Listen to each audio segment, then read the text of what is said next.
নমস্কার বন্ধুরা, welcome to আরকে sports. আশা করি তোমরা সবাই সুস্থ ও অনেক ভালো আছো। তো এই মুহূর্তে সবার নজর, সবার আলোচনার একটা বিষয় হচ্ছে আইএসএল হবে কি হবে না। এই বিষয়টা নিয়ে একটা পাকাপোক্ত খবর কিন্তু সবাই জানতে চায়, আর সেটারই অপেক্ষায় আছে। আর আমরাও সেটার অপেক্ষায় রয়েছি যে আমরা সেরকম একটা ভালো খবর তোমাদের জন্য আগে পেশ করব। তো বন্ধুরা, এই বিষয়টা নিয়ে আগামীকাল কিন্তু আইএসএলের টিমের ক্যাপ্টেন এবং সিইওদের সাথে কিন্তু সরাসরি বৈঠক করতে চলেছে এআইএফএল। তো সেই ক্ষেত্রে আগামীকাল কিন্তু একটা বড়সড় দিন। আগামীকাল কিন্তু বেশ ভালো পজিটিভ আপডেট আসতে পারে আইএসএল নিয়ে, যে কি করা হবে।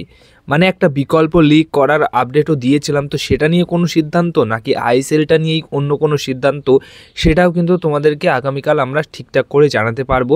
আর কল্যাণ চৌবে সে কিন্তু বলেই দিয়েছে যে এই নভেম্বর মাসের শেষেই মোটামুটি আহিনী যে সুরাহা সেটা পেয়ে যাবে। তারপর আইএসএল শুরু হবে জানুয়ারিতে, কিন্তু যদিও বা এখন অবধি অফিসিয়ালভাবে কোনো কিছুই আর কি এই বিষয়টা নিয়ে শিলমোহর পড়েনি, যার কারণেই কিন্তু আমাদের অপেক্ষা করতে হচ্ছে। তো সেই ক্ষেত্রে আগামীকালের মিটিংয়ের পর কিন্তু আশা করা যায় যে ভালো কিছু খবর তোমাদের জন্য পেশ করতে পারবো আমরা।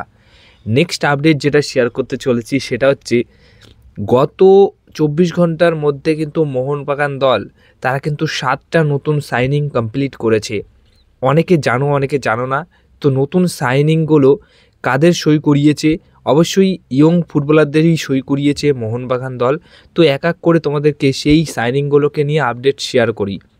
মোহনবাগান দল সই করে নিয়েছে প্রথম যে সাইনিংটা, 17 বছর বয়সী মণিপুরি ডিফেন্ডার আচৌবা হুইড্রাম। এই ফুটবলারটিকে সই করিয়েছে চেন্নাই এফসি দলের আন্ডার 18 স্কোয়াড থেকে মোহনবাগান দল। তো এই ফুটবলারটিকে খেলতে দেখা যাবে মোহনবাগান দলের ছোট টিমের সাথে। নেক্সট আপডেট রয়েছে কিন্তু যে সাইনিংটা নিয়ে, সেটা হচ্ছে মোহনবাগান দল আরও একটি সই করিয়েছে। সেটা হচ্ছে 17 বছর বয়সী একটা প্লেয়ার রায়ান আব্দুল আজিজ। সেও কিন্তু আন্ডার 18 দলের প্লেয়ার চেন্নাই এফসি দলে, সেখান থেকে তাকে সই করানো হয়েছে। সে মূলত একজন উইঙ্গার টাইপের ফুটবলার, মানে স্ট্রাইকার পজিশনের। তারপর 3 নম্বর যে সাইনিংটা কমপ্লিট করেছে মোহনবাগান দল, 16 বছর বয়সী মণিপুরি ডিফেন্ডার এমডি মুসাফার, যেটা চেন্নাই এফসি দলের আন্ডার 18 স্কোয়াড থেকেও সই করানো হয়েছে। ডিফেন্ডার পজিশনের একজন ফুটবলার। 4 নম্বর যে সইটা রয়েছে, মোহনবাগান দল আরও একটি মণিপুরি ফুটবলারকে সই করিয়েছে। 17 বছর বয়সী ডিফেন্ডার শাস্তিশ সিংকে সই করিয়েছে চেন্নাই এফসি দলের আন্ডার 18 স্কোয়াড থেকে। মোহনবাগান দল আরও একটি সই করিয়েছে 17 বছর বয়সী মণিপুরি মিডফিল্ডার এটা। তো মিডফিল্ডারটি হচ্ছে পাওগলই চংগলয়। এই ফুটবলারটিকে সই করিয়েছে আন্ডার 18 স্কোয়াড থেকে। হ্যাঁ, সাদার হিলস ফুটবল একাডেমি থেকে কিন্তু সই করিয়েছে তাকে। এর পাশাপাশি আরও একটি সই রয়েছে 17 বছর বয়সী আরও একজন মণিপুরি ফুটবলার, যিনি কিনা স্ট্রাইকার পজিশনের ফুটবলার নিংগাম চিল্লেন কিলং। এই ফুটবলারটিকে সই করিয়েছে সাদার হিলস ফুটবল একাডেমি থেকে আন্ডার 18 স্কোয়াড থেকে।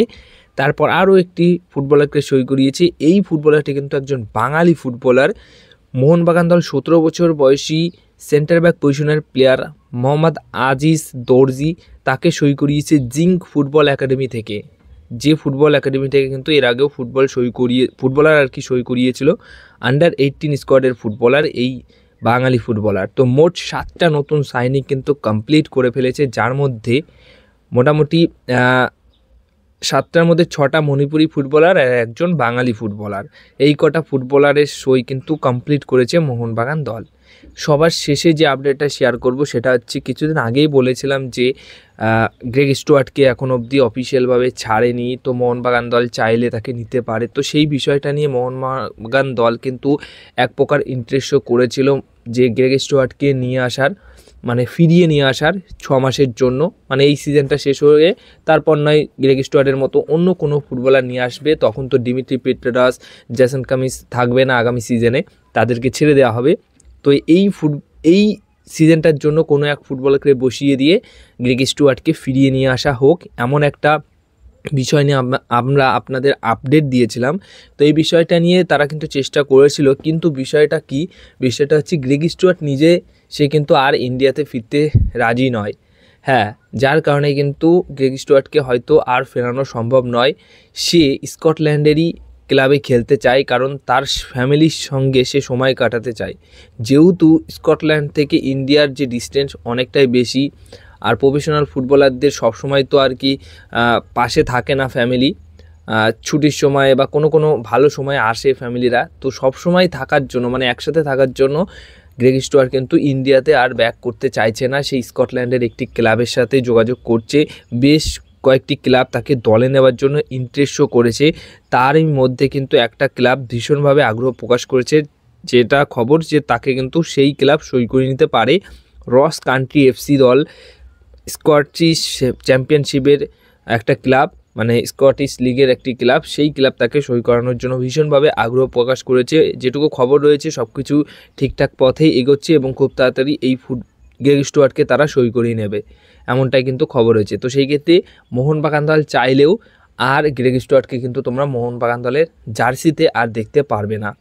তো যাই হোক, গ্রেগ স্টুয়ার্টের বদলে রবসান রবিনোকে সই করানো হয়েছিল। তো আমার মনে হয় যে রবসান রবিনোকে না নিয়ে এসে গ্রেগ স্টুয়ার্টকে মোটামুটি এই সিজনটা খেলিয়ে দিলে হয়তো গ্রেগ স্টুয়ার্ট কিছু না হলেও ভালো, যতটুকু আমরা তার কাছ থেকে এক্সপেক্ট করি বয়স আন্দাজে হয়তো সে অতটা ভালো পারফরমেন্স এখন দিতে পারতো না, কিন্তু কিছু না কিছু করে দেখাতো, যেটা আমাদের জন্য খুব লাভজনক হতো।